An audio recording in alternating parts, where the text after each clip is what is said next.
एक महात्मा थे, वो कुछ नहीं रखते थे अपने पास में,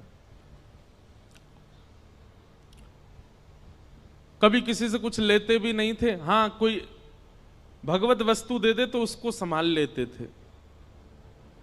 किसी भक्त ने उनको गीता जी दे दी। महात्मा जी बड़े प्रसन्न हुए, गीता जी को उन्होंने स्वीकार कर लिया, रोज पढ़ते थे। कुछ दिनों में संपूर्ण गीता जी का पाठ पूरा हो गया। तभी एक व्यक्ति, उसके अंदर वैराग्य जाग गया था, वो महात्मा जी के पास आया, बोले मुझे अपनी सेवा में रख लीजिए। तो महात्मा जी ने उसको अपनी कुटिया में रख लिया। निष्किंचन महात्मा। एक दिन उनके मन में भाव आया कि हम कुछ तीर्थ यात्रा करने के लिए जा रहे हैं। तो महात्मा तीर्थ यात्रा के लिए जैसे ही निकले तो चेला राम से कह के गए, बोले देखो हमारी कुटिया में है तो कुछ भी नहीं, खाली है पूरी, एक गीता जी हैं बस, यही हमारी संपत्ति है, इनको संभाल के रखना। उसने कहा ठीक है। और वो गीता जी को संभाल करके रखता था। एक दिन एक चूहा घुस गया कुटिया में और वो गीता जी को कुतरने लगा। उस व्यक्ति ने देखा कि अरे ये चूहा तो हमारी गीता जी को खा जाएगा। उसने मन में विचार किया क्या करें, गांव वालों से पूछा तो गांव वालों ने कहा कि बिल्ली रख लो तो फिर चूहा नहीं आएगा। तो वो कुटिया में बिल्ली ले आए कि बिल्ली के डर से चूहा नहीं आएगा। कुछ दिन तो चूहे नहीं आए, लेकिन बिल्ली बेचारी पतली दुबली होने लग गई, उसको भोजन पानी मिलता नहीं था, सूखने लग गई। व्यक्ति को बड़ी चिंता हुई। उसने गांव वालों से कहा, बोले हमारी बिल्ली तो पतली हो गई, अब क्या करें? बोले इसको दूध पिलाना पड़ेगा तब हिष्ट पुष्ट होगी। तो क्या करें उसके लिए? बोले गैया रख लो। कुछ दिन तो किसी भगत के यहां से दूध आ जाता था, लेकिन कुछ दिन बाद एक गैया और रख ली। अब गैया का दूध उसको बिल्ली को पिलाने लगे। अब महाराज गैया पतली दुबली होने लग गई। अब बोले अब क्या करें? बोले इसके लिए तो भैया फिर एक जो है इसको चारा खिलाना पड़ेगा, इसको भूसा खिलाना पड़ेगा, इसकी सानी करनी पड़ेगी, तब जाकर के सब चलेगा। मन में विचार करने लगे बड़ा दिक्कत वाला काम है, अब उसके लिए क्या करें? तो बोले एक काम करो, एक दासी रख लो, वही घर को संभाल लिया करेगी, वही गैया की सेवा कर दिया करेगी, दूध निकाल के आपको भी पिला देगी, बिल्ली को भी पिला देगी। वो ठीक है, दासी रख ली। दासी से प्रेम हो गया तो उससे ब्याह हो गया। ब्याह होने के बाद में 3-4 बालक हो गए। कुछ महीनों बाद, साल बाद महात्मा लौट करके आए। महात्मा जी ने अपनी कुटिया में जीवन में कुछ नहीं रखा, केवल गीता जी रखी थी। आज जब लौट करके आए तो क्या देखा? बच्चे खेल रहे हैं, गैया बंधी हुई है, बिल्ली और बिल्ली के बालक भी डोल रहे हैं वहां पे। और वो जो सेवक था वो अब मोटा ताजा हो गया है और वहां बैठा रोटी पा रहा है, पत्नी भोजन बना रही है। बोले चेला राम, अरे गुरुजी गुरुजी गुरुजी आओ आओ, प्रणाम श्री चरणों में। ये सब क्या किया बेटा तुमने? मैं कुटिया दे के गया था तुमको, एक गीता जी दे के गया था, ये सब तुमने क्या इतना विस्तार कैसे कर दिया? बोले गुरुजी सब गीता जी ने ही करवाया, गीता जी की कृपा से ही सब वैभव बना है मेरा। क्यों, तुमने पाठ किया था क्या? 18 अध्यायों का पाठ किया था? अरे पाठ नहीं किया मैंने, 18 अध्याय देख लिए। बोले कैसे देखे? बोले पहला अध्याय तो बिल्ली है, दूसरा अध्याय गैया है, तीसरा अध्याय पत्नी है, चौथे पांचवें छठवें बोल रहे नीचे सारे अध्याय हैं। गुरुजी समझ गए। बोले गीता जी केवल रखी थी, पढ़ी नहीं थी, पढ़ी होती तो इतना विस्तार नहीं होता। हम लोगों को लगता है कि केवल रामायण जी को पूज लो, भागवत जी को पूज लो, गीता जी को पूज लो, इन्हीं से काम हो जाएगा। नहीं, आप उसका स्वाध्याय नहीं करेंगे, उस पर मनन चिंतन नहीं करेंगे, जो आपके मन में विकार हैं, जो मन में आसक्तियां हैं, वो कैसे समाप्त होगी? पैरासीटामोल घर में रखने से बुखार थोड़ी उतरेगा, उसको पाना पड़ेगा। अदरक घर में रखने से गला ठीक थोड़ी हो जाएगा, उसको कूट के उसका रस लेना पड़ेगा। दूध घर में रखने मात्र से चाय थोड़ी बन जाएगी, बनानी पड़ती है। बाजार से केवल घिया, लौकी, तोरई, टमाटर लाके घर में अब तो सब्जी बन जाएगी, कैसे बने? अपने आप बनानी पड़ेगी। सामग्री घर में लाने से कल्याण नहीं होगा, सामग्री का उपयोग करना आना चाहिए। ये भ्रांति फैला दी है हमारे भारत में। मैं अधिकतर जाता हूं इंटरव्यूज में, मुझसे यही पूछा जाता है कि महाभारत जी रखने से लड़ाई होती है घर में। अरे किसने कह दी ये बात? और एक बात सुनिए, आप महाभारत घर में नहीं रखते तो कम लड़ाइयां हो रही हैं आपकी। महाभारत ने तो युद्ध को विश्राम किया है। हमारे शास्त्र कहते हैं यन्ने भारत तन्ने भारत। पूरी दुनिया में आप जो कुछ भी देखते हैं, चाहे वो स्वभाव हो, चाहे वो व्यवहार हो, चाहे वो दोष हो, चाहे वो गुण हो, ऐसा एक भी दोष, गुण, स्वभाव, व्यवहार, क्रिया नहीं है संसार में जो महाभारत में नहीं लिखी हो। सब लिखा है। कई ऐसे व्यवहार हैं जिनका अभी तक प्रादुर्भाव नहीं हुआ, वो हमारे बच्चे, उनके बच्चे देखेंगे। जैसे हमारे दादा परदादाओं ने आज का युग का जो व्यवहार है ये नहीं देखा था। अब कई कई नए नए व्यवहार आविष्कृत हो रहे हैं ना, जैसे जैसे कलयुग आगे बढ़ रहा है। सब लिखा है महाभारत में। और जो महाभारत में नहीं लिखा, हमारे संत जन कहते हैं वो दुनिया में आपको कहीं देखने को मिलेगा ही नहीं। सब कुछ है महाभारत में। महाभारत का छोटा सा अंश है भगवत गीता, जिसने पूरे विश्व को ज्ञान दे दिया। समझो महाभारत कैसा होगा।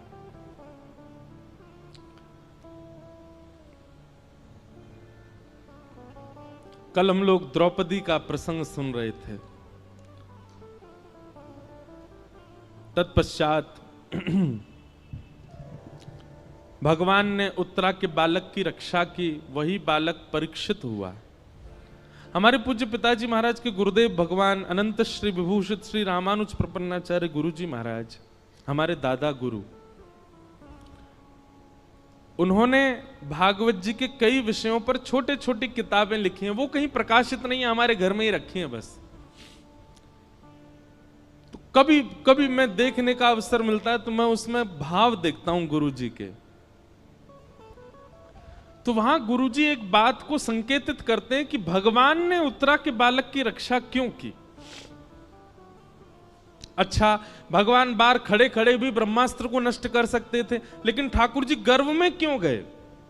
गर्भ में जाकर के उस बालक की रक्षा क्यों की? ब्रह्मास्त्र चलाया था ना उत्तरा के बालक पर, बाहर से ही देख देते ब्रह्मास्त्र नष्ट हो जाता। ठाकुर जी भीतर क्यों गए? और वो भी उस गर्भ में गए जिस गर्भ में न जाना पड़े। इसके लिए सारे वेद, वेदांत और उपनिषद कहते हैं, सारे पुराण यही तो कहते हैं, ऐसे कर्म करो कभी गर्भ में ना पड़ो। भगवान खुद चटपट घुस गए भीतर रक्षा के लिए। तब हमारे गुरुदेव भगवान कहते हैं, बोले सामान्य बालक होता तो ठाकुर जी बाहर से ही ब्रह्मास्त्र नष्ट कर देते, लेकिन ठाकुर जी ने जब उस परीक्षित के पूरे भविष्य का चिंतन किया तो मन में विचार आया, ओहो ये तो भविष्य में चल करके हमारी कथा का श्रोता बनेगा, क्यों ना ऐसे बालक को गर्भ में दर्शन दिया जाए। इसलिए ठाकुर जी गर्भ में गए। आप लोगों को बहुत आसान लगता है कथा में आना, आप लोगों को बहुत आसान लगता है कि गाड़ी में बैठ के आए, पहुंच गए कथा में, कथा सुन ली। हमको बहुत आसान लगता है कथा करना, वैसे है नहीं, हमको तो नहीं लगता आसान। कोई हमसे पूछे कितनी कठिनाइयां होती हैं कथा सुनाने में। कई बार आपने देखा होगा कि हम आंख बंद करके कथा कह देते हैं एक आध घंटा तक। क्यों? उस समय किसी श्रोता का कुभाव दिख जाता है। कुभाव मतलब या तो उबासी लेता हुआ दिख गया कोई, या फिर कोई फोन चलाता दिख गया है। तो ऐसी स्थिति में जब श्रोता दिख जाते हैं तो फिर कथा भूल जाता हूं मैं, इसलिए फिर मैं आंख बंद करके कथा कहता हूं।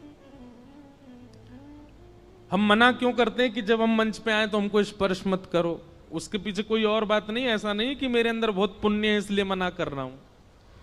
मैंने अनुभव किया है कि कई बार लोगों के स्पर्श से हम जितने भावना बना करके आए मंच पे आके सब भूल जाता हूं मैं। आप तो सद्भाव से स्पर्श कर रहे हो, पर किसी का कोई भाव ही नहीं है, वो देखा देखी स्पर्श कर रहा है। इसलिए दूर से प्रणाम करो, आपको ही फायदा मिलेगा, हम कथा अच्छे से सुना पाएंगे। पर जब बहुत ज्यादा लोग स्पर्श कर देते हैं तो मैंने देखा है कि मेरे भाव जितने होते हैं शून्य हो जाते हैं। कथा करना भी बड़ा कठिन है, पर कथा सुनना भी बहुत कठिन है। कथा में बैठना, बैठ करके बहुत देर तक श्रवण करना, और केवल श्रवण नहीं, उसका निरुध्यासन करना, उसको समझ करके जीवन में उतारना, ये भगवत कृपा के बिना नहीं हो सकता।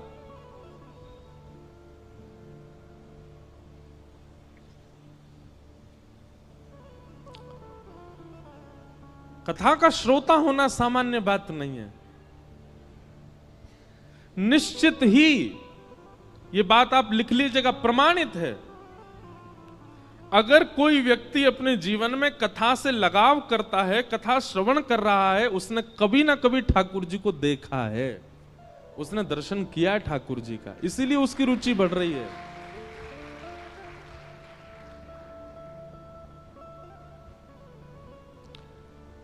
क्यों इतना आनंद आता है सुनने में, क्यों इतना सुख मिलता है आपको? क्योंकि कभी ना कभी आपके जो भीतर चित्त है, आपकी जो आत्मा, उसने कभी अनुभव किया है ठाकुर जी का। इस जन्म में नहीं तो गर्भ में किया होगा, गर्भ में नहीं तो पूर्व जन्म में किया होगा, कभी तो किया है। तभी आपकी रुचि बढ़ रही है, तभी कथा सुनते सुनते नेत्र सजल हो रहे हैं, कथा सुनते सुनते प्रसन्नता हो रही है, कथा सुनते सुनते रोंगटे खड़े हो रहे हैं। ये सब विचार, ये सब प्रभाव हमारे ऊपर क्यों हो रहे हैं? क्योंकि कभी ना कभी तो ठाकुर जी का दर्शन हुआ है हमें।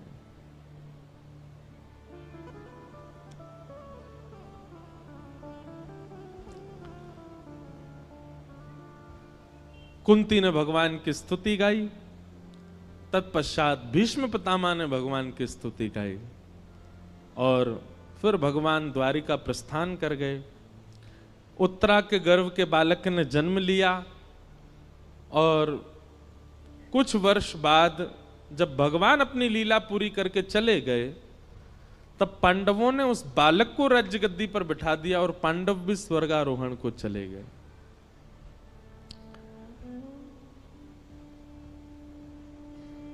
परीक्षित धीरे धीरे बड़े हुए, उनका विवाह हुआ, जन्मेजय आदि पुत्र हुए। अब यहां पर एक बहुत बहुत अच्छी बात है, पता है? बटुक जी भी बैठे हैं, कई सारे विद्वान भी बैठे हैं। अधिकतर व्यास कहते हैं, हम भी कहते थे पहले कथा में,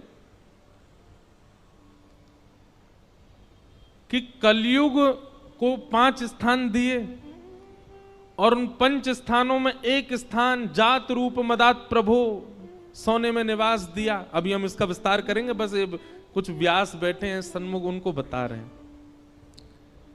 और उसके बाद परीक्षित ने आकर के मुकुट पहन लिया, जिसकी वजह से उनके मस्तिष्क में कलयुग प्रविष्ट हो गया। पर यह कथा भागवत में लिखी नहीं है।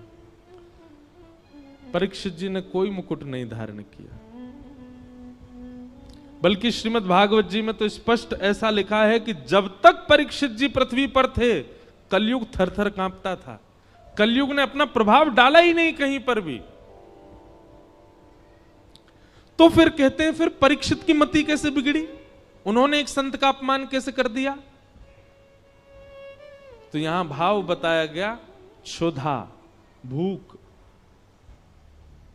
इतनी भूख लगी थी उनको, इतनी प्यास लगी थी कि भोजन और प्यास का मारा व्यक्ति कुछ भी कर सकता है। इसलिए व्यक्ति को अत्यंत भूखा भी नहीं रहना चाहिए, क्योंकि अत्यंत भूख जो होती है, कलयुग उस पर भी प्रभाव डाल करके उससे गलत करवा देता है।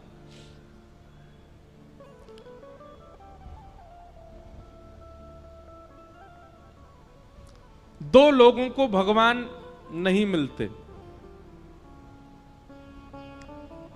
कौन दो लोग? बहुत खाने वाला और बहुत सोने वाला। पहला, जो बहुत खाता होगा और बहुत ज्यादा ही सोता होगा, समय से ज्यादा सोता है।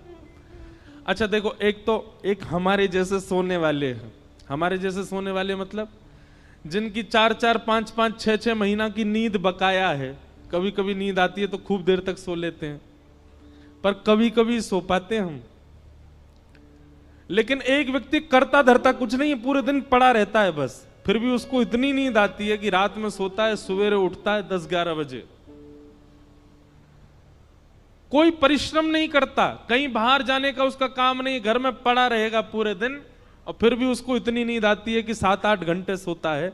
ऐसे व्यक्ति को ठाकुर जी नहीं मिलते, जो पारिश्रमिक नहीं है, परिश्रमी नहीं है और फिर भी सोता है। और दूसरा, बहुत खाने वाला। इसमें भी यही बात आएगी, जो बहुत परिश्रम नहीं करता है लेकिन खाता बहुत है, बहुत खाता है, अधिक मात्रा, भूख से अधिक खाता है। ऐसे व्यक्ति को ठाकुर जी नहीं मिलेंगे। पहला व्यक्ति बहुत सोने वाला, बहुत खाने वाला। और दूसरा व्यक्ति बहुत कम सोने वाला और बहुत ही कम खाने वाला, उसको भी ठाकुर जी नहीं मिलते। क्यों? इसके प्रति ठाकुर जी विचार, पहले वाले के प्रति तो विचार करते हैं, ये मेरी थाली खा जाएगो और ये सोता ही रहेगो, मोते कब खेलेगो, मेरे संग कब रहेगो, इसलिए ठाकुर जी उसको नहीं मिलते। और दूसरे वाले के प्रति ठाकुर जी विचार करते हैं, जे खुद ना खावे मुंह का खवावेगो, ये खुद ही भूखो रहे मुंह का खवावेगो। और दूसरी बात ठाकुर जी सोचते हैं, खुद सोवे ना है मुंह भी ना सुन देगो, पूरे दिन जगो रहे तो मुंह परेशान करेगो। हमारे ब्रज के संत कहते हैं, बहुत कम खाना और बहुत कम सोना, बहुत ज्यादा खाना और बहुत ज्यादा सोना, दोनों ही भगवत मिलन में बाधा हैं। मध्यस्थ रहो, मध्यम रहो। अब आप कहोगे ये मध्यस्थ कैसे पता चले, मध्यम कैसे पता चले? निद्रा कैसी हो? इतनी निद्रा हो जाए कि पूरे दिन फिर भले ही लेटने को भी ना मिले तो भी काम चल जाए, इतनी निद्रा लेने वाला व्यक्ति, और पूरे दिन फिर परिश्रम कर सके, ठाकुर जी से मिलने के लिए परिपक्व है। और इतना भोजन करे कि उससे आलस्य ना आवे, ऐसा व्यक्ति भी ठाकुर जी से मिलने के लिए परिपक्व है। अपच ना हो, इतना भोजन करे बस, ऐसा व्यक्ति भी ठाकुर। और भैया कछु तो खुद भी अपने आप भी समझ जाए करो, जीवन में कितना सोना चाहिए, कितना खाना चाहिए, इसका थोड़ी व्यवस्था बनाओ और उस अनुसार ठाकुर जी के मिलन के लिए चलो। तो परीक्षित जी महाराज एक दिन विचरण कर रहे थे और विचरण करते हुए उनको कलयुग मिला, जो कि वृषभ यानी कि धर्म के 3 पैर काट चुका था, चौथा पैर काट रहा था। धर्म के 4 चरण हैं, सत्य, दान, दया और पवित्रता।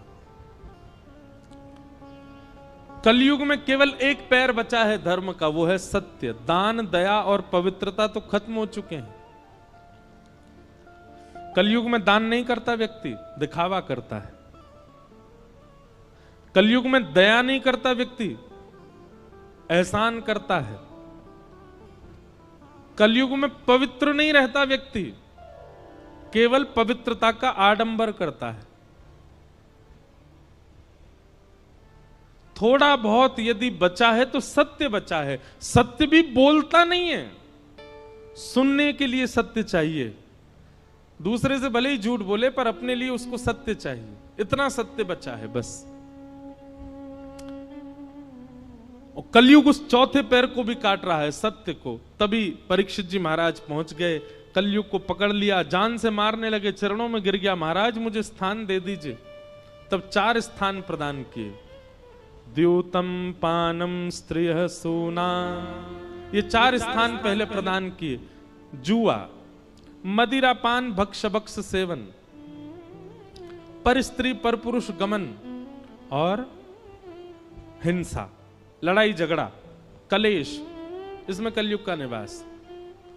कलयुग ने पुनश्च याचना की, बोले कि महाराज मेरा परिवार बड़ा है, एक स्थान और दे दो। तो उसको जात रूप मदात प्रभो, अनीति से कमाया गया धन, 5वां स्थान प्रदान किया। इन 5 स्थानों पर बहुत सावधान रहा कीजिए। कभी भी जुआ में नहीं खेलना है। जुआ का मतलब क्या होता है? धन को दांव पर नहीं लगाना है। यह शर्त लगाना भी एक प्रकार का जुआ है, नहीं लगाया कीजिए। भैया सीधी बात है, किसी की पत्नी को दांव पर लगा दोगे, पति छोड़ेगा आपको? और वो भी पति कौन है? जगत नियंता, जगदाधार, जगदीश्वर, त्रिलोकीनाथ, उनकी पत्नी है लक्ष्मी। आप लक्ष्मी को दांव पे लगा दोगे, नारायण प्रसन्न रहेंगे आपसे। भागवत जी में वर्णन है कि जुआ खेलने वाला व्यक्ति लक्ष्मी को असद स्थान पर प्रयोग करने वाले व्यक्ति से पंचदेव सदैव नाराज रहते हैं।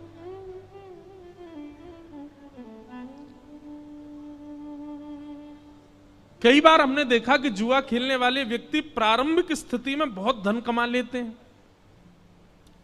बहुत ऐश्वर्य भोग लेते हैं, सब सुख संपत्ति होती है। एक बात याद रखिएगा बंधुओं, बहुत ध्यानपूर्वक सुनो। असद क्रिया करने वाला व्यक्ति, बहुत ध्यान से सुनिएगा, असद क्रिया करने वाला व्यक्ति दूषित क्रिया करने वाले व्यक्ति के लिए एक निधान बनाते हैं भगवान। क्या?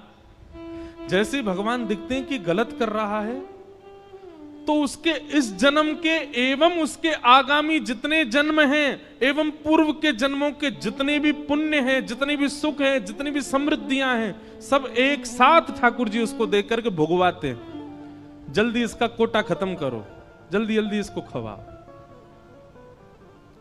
समझ में आई बात? थोड़ा और समझो। मान लीजिए कोई व्यक्ति है और वो गलत काम करता है, पाप करता है, वो सब क्रिया करता है जो वेद विरुद्ध है। ठाकुर जी एकाध बार तो प्रयास करते हैं कि सुधर जाए, लेकिन वो एकाध बार में भी जब नहीं सुधरता है तो ठाकुर जी कहते हैं ठीक है, तो अब इसका स्वभाव बन ही चुका है, इसको पाप करना ही है, इसको गलत करना ही है, तो फिर इसके जन्म में, इसके जीवन में जितने भी सुख समृद्धियां आने वाली हैं, एक संग सब इसके जीवन में दे दो।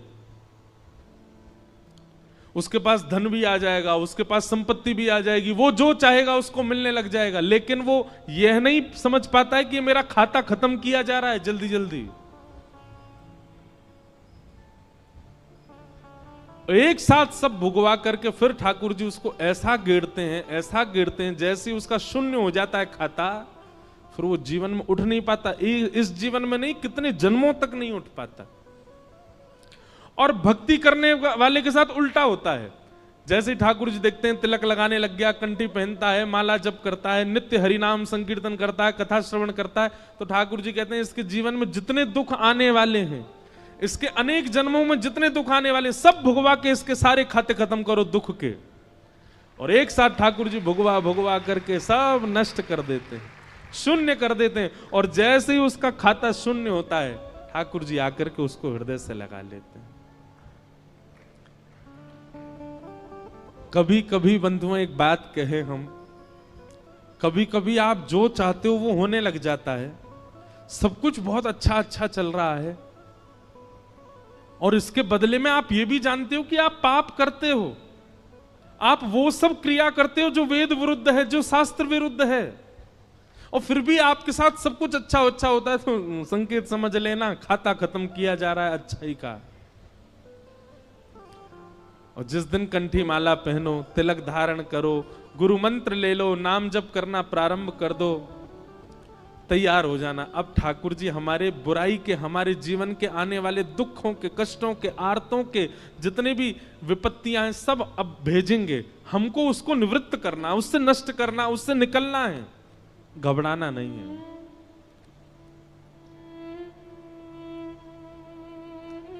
क्योंकि कई बार लोग मिलने आते हैं तो मुझसे कहते हैं कि वो देखो महाराज जी इतना पाप करता फिर भी उसके जीवन में इतनी प्रसन्नता। अरे आपको नहीं पता है, उसका खाता खत्म हो रहा है अच्छाइयों का।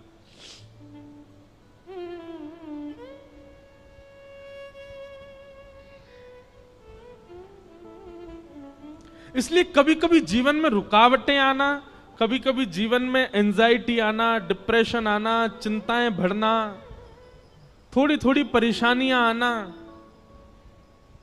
इनसे समझा करो कि नहीं हमारा जीवन ठीक चल रहा है और कुछ हो ही नहीं रहा है। 5 साल हो गए, सब बढ़िया ही बढ़िया चल रहा है, कुछ कोई दिक्कत ही नहीं आती, कभी कोई रुकावट ही नहीं आ रही, कभी चिंता ही नहीं हो रही, कोई परेशानी ही नहीं आ रही। घबरा जाना, हे नाथ जरूर आप कुछ भयानक करने वाले। समुद्र में जब सुनामी आने वाली होती ना, लहरें धीमी कर देता है समुद्र, शांत हो जाता है समुद्र और धीरे धीरे पीछे जाने लग जाता है। तो किनारे वाले लोगों को लगता है अरे ये तो अंदर जा रहा, और अंदर चलो, और अरे ये तो अंदर जा रहा है, अरे शांत हो गया, देखो लहरें ही नहीं आ रही हैं। और फिर अचानक से एक ऐसा ज्वार भाटा आता है, सब नष्ट कर जाता है। सुनामी देखी है कभी आपने? भोपाल में काय को आएगी सुनामी, समुद्र ही नहीं है। हमने सुनामी तो नहीं देखी, पर सुनामी के बाद का समय देखा। 2004 में आई थी भारत में, हम गए थे चेन्नई, छोटा सा था मैं।